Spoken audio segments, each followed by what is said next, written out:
Good evening. আজকে বাংলায় আমরা শরৎচন্দ্র চট্টোপাধ্যায়ের লেখা ছিনাত বহুরূপী, খুব ইন্টারেস্টিং একটা গল্প, খুব হাসির মজার, ভালোই লাগবে, সেই গল্পটা আজকে পড়ব। ঠিক আছে, চলো। শরৎচন্দ্র চট্টোপাধ্যায়ের লেখা, এনাকে বলা হতো কথা শিল্পী শরৎচন্দ্র চট্টোপাধ্যায়। ঠিক আছে, দেখো শুরু করি আমরা। সেদিনটা আমার খুব মনে পড়ে। সারাদিন অবিশ্রান্ত মানে কন্টিনিউয়াসলি বৃষ্টিপাত হইয়াও শেষ হয় না। সারাদিন বৃষ্টি হয়েই যাচ্ছে। শ্রাবণের সমস্ত আকাশটা ঘন মেঘে সমাচ্ছন্ন হইয়া আছে, মানে পুরো আকাশ পুরো কালো মেঘে ঢাকা আছে, এবং সন্ধ্যা উত্তীর্ণ হইতে না হইতেই চারিদিক গাঢ় অন্ধকারে ছাইয়া গিয়াছে।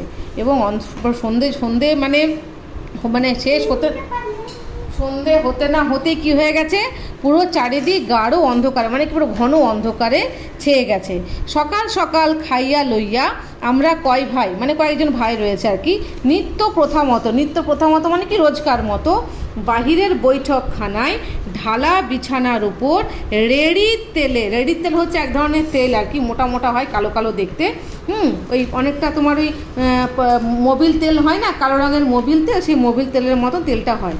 সেজ মানে হচ্ছে লম্ফ মানে বোঝো, এরকম একটা কোটোর মতন থাকে, তার মধ্যে তেল ঢালা থাকে, একটা সুতোর মতন থাকে, সলতে বলে। এবার প্রদীপ জ্বালায় না সলতে, সেই সলতেতে আগুন ধরানো হয়, ওটাকে বলা হয় রেড়ির তেলের সেজ। মানে প্রদীপেরই মতো, সেটা হচ্ছে রেড়ির তেলের, কিন্তু ওটা কি কোটোর মতো দেখতে হয়, উপরে উস্কে থাকে, মানে এরকম কোটো থাকবে, উপরে পোলতেটা উঠে থাকে, ওটা জলে লম্ফ, আগেকার লম্ফ বলতো। জ্বালাইয়া বই খুলিয়া বসিয়া গিয়াছি। তাহলে কি হলো, কয়েকজন ভাই কি হয়েছে, সন্ধ্যেবেলা পড়তে বসেছে বৈঠকখানা। এই দেখো ছবি দেখতে পাচ্ছি আমরা, এটাকে বলে বৈঠকখানা। ঘরের বাইরে যে জায়গাটাকে বলা হয় বৈঠকখানা। এই দেখো লম্ফ জ্বলছে, যে সেজের তেলটা আছে এখানে, রেডির তেল, আর এখানে উস্কানো আছে, আর কাঁচ দিয়ে কভার করা আছে যাতে হাওয়াতে নিভে না যায়। ঠিক আছে। বাহিরে বারান্দায় একদিকে পিসে মশাই ক্যাম্বিসের খাটে, ক্যাম্বিস মানে হচ্ছে কীরকম বলো তো, ক্যাম্বিস মানে হচ্ছে দেখবে ফিতেওয়ালা খাট হয় না, লম্বা এরকম চারদিকে চারটে থাকে বাঁশের, আর লম্বা লম্বা ফিতে দেওয়া থাকে, তো সেই রকম খাট, ক্যাম্বিসের খাট বলে সেটাকে, আগেকার দিনে খুব চলতো। খাটে শুইয়া তাহার সান্ধ্য তন্দ্রা মানে কি ঝিমুনি, তন্দ্রাটুকু উপভোগ করিতেছেন, বেশ আনন্দ করে আর কি করছিল এবং আনন্দ করছিল আর কি শুয়ে শুয়ে। অন্যদিকে বসিয়া বৃদ্ধ রামকল ভট্টাচার্য, ঠিক অন্যদিকে কে আছে, রামকল ভট্টাচার্য, সে একটু বৃদ্ধ বয়স্ক লোক। আফিং, তখনকার দিনে মানুষ বিড়ি সিগারেটের থেকেও আফিংটা খেত, কিন্তু আফিং মানে হচ্ছে কী বলো তো, নেশার জিনিস। হ্যাঁ, আর আফিং খেলে একটু ঝিমুনি আসতো, এরকম একটা ব্যাপার। খাইয়া অন্ধকারে চোখ বুঝিয়া থেলো হুঁকায় ধূমপান করিতেছেন। থেলো হুঁকা মানে হচ্ছে এরকম ধরনের, থেলো হুঁকা তোমরা দেখো নি, ছবিতে নেই এখানে, এরকম গোল মতো থাকে, লম্বা একটা এরকম ডান্টি মতো থাকে, যেখানে একটা পাইপ বেরিয়ে যায়, ওটা ঘর ঘর করে টেনে হুঁকো খাওয়া, বুঝতে পেরেছো, ওই হুঁকো টানা। আগেকার দিনে সিনেমায় দেখবে থেলো হুঁকাই, মানে মোট কথা ওই ধোঁয়াটা খাচ্ছে আর কি, তামাকের ধোঁয়াটা খাচ্ছে, এটাকে বলা হয় থেলো হুঁকোয় ধূমপান করিতেছেন, ধোঁয়া খাচ্ছে আর কি। এই বিড়ি সিগারেটের, ওখানকার দিনে বিড়ি সিগারেট ছিল না, ওইটা হুঁকোতে সবাই কি ধূমপান করতো। দেউড়িতে হিন্দুস্তানি পেয়াদাদের তুলসী দাসী সুর শোনা যায়। দেউড়ি মানে একটু দূরে আর কি, সেখানে কি হচ্ছে, মন্দিরের মতন রয়েছে, সেখানে ওরা ওই একসঙ্গে বসে প্রেয়ার করছে আর কি, তুলসী দাসের গান সব মানে গান শোনা যাচ্ছে। হিন্দুস্তানি মানে কি বিহারিরা, ওরা ওদের মতন প্রার্থনা করছে। এবং ভিতরে মানে এই দেখো, দেউড়ি বলতে মানে দরজার থেকে বেরিয়ে যারা দারোয়ান থাকে সব এক জায়গায় বসে, ওই সামনে মন্দির রয়েছে, মন্দিরের সামনে যে খোলা জায়গা মতন থাকে তাকে দেউড়ি বলে, বুঝতে পেরেছো, দরজার বাইরে। তো সেইখানে আর কি ওরা বসে সব পাহারা দেয় তো পেয়াদারা, তো সেইখানে বসে ওরা একসঙ্গে গান ধরেছে, হিন্দুস্তানি গান গাইছে। এবং ভিতরে আমরা তিন ভাই মেজদার কঠোর তত্ত্বাবধানে নিঃশব্দে বিদ্যাভ্যাস করিতেছি। তার মানে এদের গুরু হচ্ছে কে, মেজদা। মনে করো এই যদি মেজদা হয়, তাহলে এর তত্ত্বাবধানে মানে এর সুপারভিশনে এরা সবাই কী করছে, পড়াশোনা করছে, মানে পড়তে বসেছে। মানে পরিবেশটা হলো কীরকম, বাইরে কেউ রয়েছে, ঠিক আছে, এখানে ওরা পড়াশোনা করছে। বৃদ্ধ রামকল যে ভট্টা, সে আফিমের করছে, ঝুমোচ্ছে, আর আরেকজন কী করছে, চোখ বুজে আছে, আর চোখ বুজে হুঁকোতে ধূমপান করছে। আর ওর যে পিসেমশাই, সে ক্যাম্বিসের খাটে বসে ঝিমোচ্ছে। এই হলো টোটাল মানে পরিস্থিতিটা। পিকচার। অকস্মাৎ হঠাৎ করে আমার ঠিক পিঠের কাছে একটা হুম শব্দ এবং সঙ্গে সঙ্গে ছোটদা ও যতীনদার সমবেত আর্তকণ্ঠের গগনভেদী হৈরৈ চিৎকার। ওরে বাবা রে, খেয়ে ফেললে রে, কিসে ইহাদিগকে খাইয়া ফেলিল। আমি ঘাড় ফিরাইয়া দেখিবার পূর্বেই মেজদা মুখ তুলিয়া একটা বিকট শব্দ করিয়া বিদ্যুৎ বেগে তাহা 2 পা সম্মুখে ছড়াইয়া দিয়া সেজ উল্টাইয়া দিলেন। তখন সেই অন্ধকারের মধ্যে যেন দক্ষযজ্ঞ বাঁধিয়া গেল। তাহলে এই প্যারাগ্রাফে কি হলো, আমরা কি বুঝলাম, যে সেই সময় হঠাৎ করে কেউ এসে লেখকের পিঠের কাছে কি একটা হুম করে এমন শব্দ করেছে যে সঙ্গে সঙ্গে কি হয়েছে, ছোটদা আর যতীনদা এরা চিৎকার, সমবেত মানে কি একসঙ্গে, আত্মকণ্ঠ মানে বাঁচাবার মতো, ভয়েতে আত্মকণ্ঠ, গগনভেদী মানে বিশাল চিৎকার করে উঠেছে, ওরে বাবারে খেয়ে ফেললে রে। কিন্তু কে যে খাচ্ছে, কিসে যে খাচ্ছে, সেসবের কোনো ব্যাপার নেই। দেখবার আগেই কি হয়ে গেছে, যে শেষটা ছিল, যে শেষটা উল্টে দিয়েছে, উল্টালে কি অন্ধকার হয়ে যাবে, আর কেউ কিছু দেখতে পাচ্ছে না। বিদ্যুৎ বেগে মানে প্রচণ্ড স্পিডে যাওয়ার জন্য কি হয়ে গেল, সেজ মেজদা পুরো ফেলেই দিল টম্পটাকে। তখন সেই অন্ধকারের মধ্যে যেন দক্ষযজ্ঞ বাঁধিয়া গেল। দক্ষযজ্ঞ মানে কি, এটা ওটা এদিক সেদিকে মানে সেই যা হয় আর কি, এর ঘাড়ে পড়ছে ওর ঘাড়ে পড়ছে, ভয় পেয়ে বিচ্ছিরি একটা অবস্থা।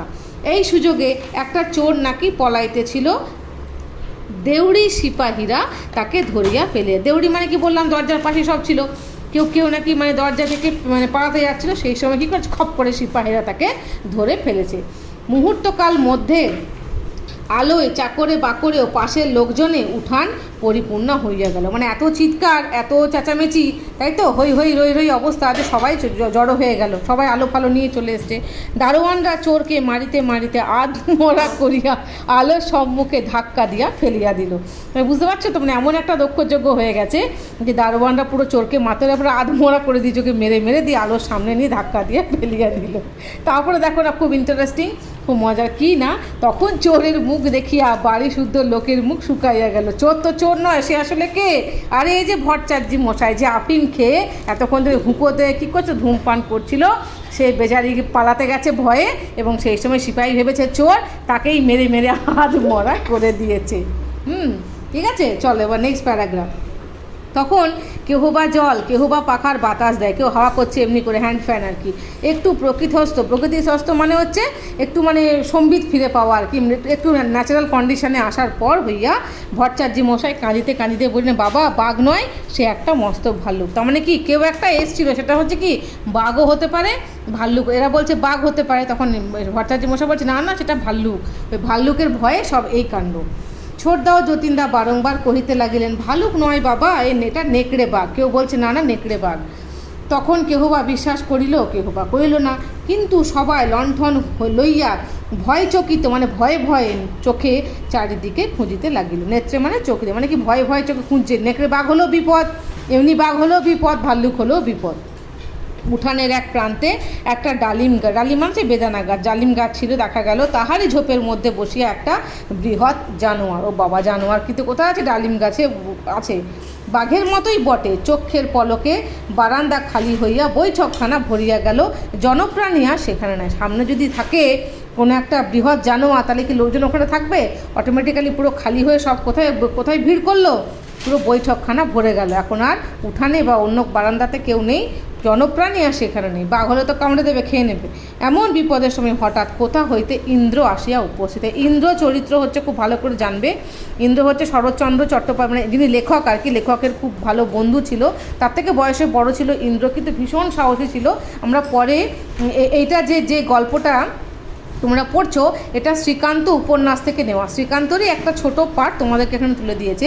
সেখানে আমরা দেখব ইন্দ্রর খুব ভালো ভালো এপিসোড রয়েছে, যেখানে মানে লেখক আর লেখক হচ্ছে শ্রীকান্ত এবং ইন্দ্র অনেক জায়গা যাবে, এবং সেখান থেকে আমরা জানতে পারবো যে ইন্দ্র হচ্ছে ভীষণ সাহসী ছেলে, কোনো মতেই সে ভয় পায় না, এবং শ্রীকান্তকে সে প্রচণ্ড ভালোবাসে। ঠিক আছে, তাহলে এই চেঁচামেচি শুনে সেখানে ইন্দ্র চলে এসেছে। সে বোধ করি সম্মুখে রাস্তা দিয়া চলিয়াছিল, হয়তো সামনে যাচ্ছিল। হাঙ্গামা শুনিয়া বাড়ি ঢুকিয়াছে। নিমেষে মানে তক্ষুনি শতকণ্ঠে চিৎকার করিয়া উঠিল, ওরে বাঘ বাঘ। সবাই বলছে, ওরে বাঘ রে, পালিয়ে আয়।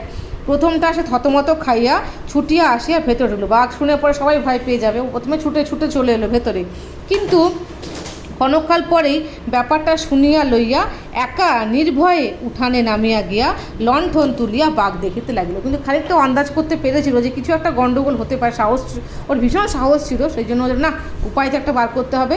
ও লণ্ঠন নিয়ে এবারে বাঘ খুঁজতে শুরু করলো। দোতলার জানলা হইতে মেয়েরা রুদ্ধ নিঃশ্বাসে, এই ডাকাত ডাকাত কেন বলছে মানে প্রচণ্ড সাহসী, এত সাহসী ছেলে জেনারেলি দেখা যায় না, যেখানে সবাই নিজেকে পালাতে ব্যস্ত, নিজেকে বাঁচাতে ব্যস্ত, সেখানে এই ছেলেটা কী করছে, বাঘ খুঁজতে বেরিয়ে পড়েছে। সেই জন্য বাড়ির যে মেয়েরা রয়েছে তারা খুব ভয় পাচ্ছে, বলছে বাবারে বাবারে এত সাহস। ছেলেটির পানে চাহিয়া, পানে মানে তার দিকে, ছেলেটির দিকে চাহিয়া মানে দেখছিল আর কি, দুর্গা নাম জপিতে লাগলো যে হে মা দুর্গা বাঁচিয়ে দিও। যাই হোক, মায়েরা তো, মায়েদের মন খুব ভয় পেয়ে কী করে ঠাকুর নাম করে বলছে যে ওরে বাবারে বাঘ রে ইন্দ্র তুই সাবধানে, মানে ওটা বলতে চাইছে যে যদি বাই চান্স বাঘে খেয়ে ফেলে। পিসিমা তো ভয়ে কাঁদিয়াই ফেললেন। পিসিমা তো একটু নরম মনের, সে দেখছে ইন্দ্র একাই একটা ছেলে সোজা সোজা গিয়ে ওই আলো নিয়ে পরে বাঘ খুঁজছে, যদি কিছু হয় সেই ভয়ে পিসিমা কেঁদেই ফেললেন। নিচে ভিড়ের মধ্যে গাদাগাদি দাঁড়াইয়া সবাই দেখছে, কিন্তু একমাত্র ইন্দ্ররই সাহস আছে যে দেখছে আর কি, মানে সে বাঘ খুঁজছে। হিন্দুস্তানি সিপাহীরা তাহাকে সাহস দিতে লাগিল, যাচ্ছে না কিন্তু ওই বারান্দা থেকেই বলছে হ্যাঁ যাও যাও, সাহস দিচ্ছে, হ্যাঁ তুমি পারবে, ইউ আর এ ব্রেভ বয়, ওকে সাহস দিচ্ছে, কিন্তু কেউ যাচ্ছে না।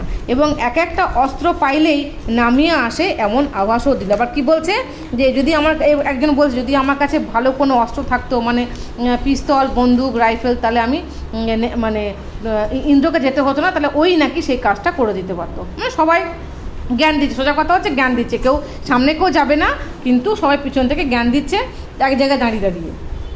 বেশ করিয়া দেখিয়া ইন্দ্র কহিল, দারিকবাবু এ বাঘ নয় বোধ হয়, বলছে দেখেই বলছে এটা বাঘ মনে হচ্ছে নয়। তাহার কথা শেষ হইতে না হইতেই সেই রয়্যাল বেঙ্গল টাইগার দুই থাবা জোর করিয়া মানুষের গলায় কাঁদিয়া উঠিল, পরিষ্কার বাংলা করিয়া বলিল, না বাবু মশাই না, আমি বাঘ ভালুক নই, ছিনাত বহুরূপী। তার মানে সে আসল বাঘ নয়, সে হচ্ছে বহুরূপী। আগেকার দিনে বহুরূপীরা এরকম সেজে গুজে কী করতো, গ্রামে গ্রামে ঘুরে বেড়াতো, পয়সা কড়ি চাল ফাল আদায় করতো, ঠিক আছে।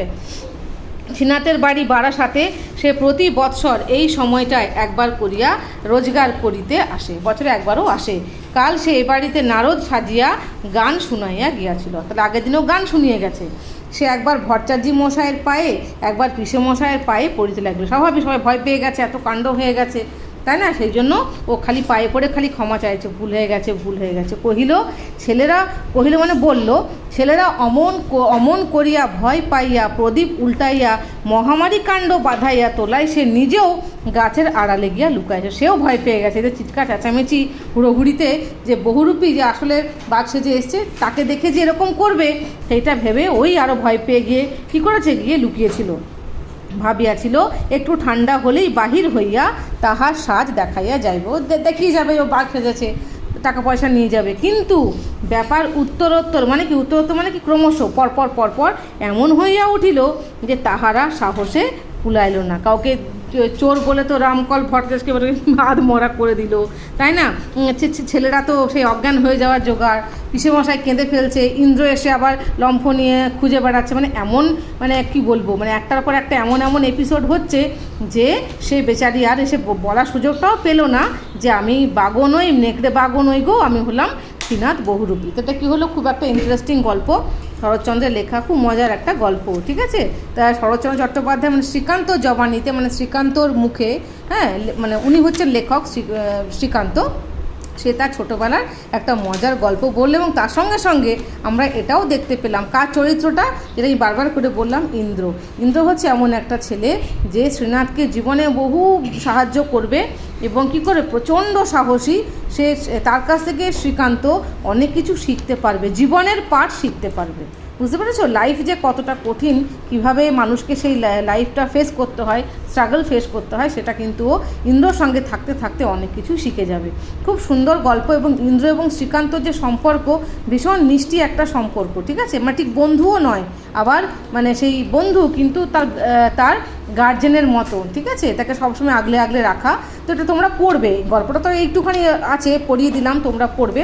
কিন্তু শ্রীকান্ত যে উপন্যাসটা রয়েছে শরৎচন্দ্রের লেখা, তোমরা সুযোগ পেলে কিন্তু পড়ে নিও, কারণ খুব সুন্দর গল্প, শরৎচন্দ্রের লেখা তো ভীষণ সুন্দর এবং খুব সহজ ভাষাতেই আছে, তোমরা নিজেরাই এটা পড়ে উদ্ধার করতে পারবে।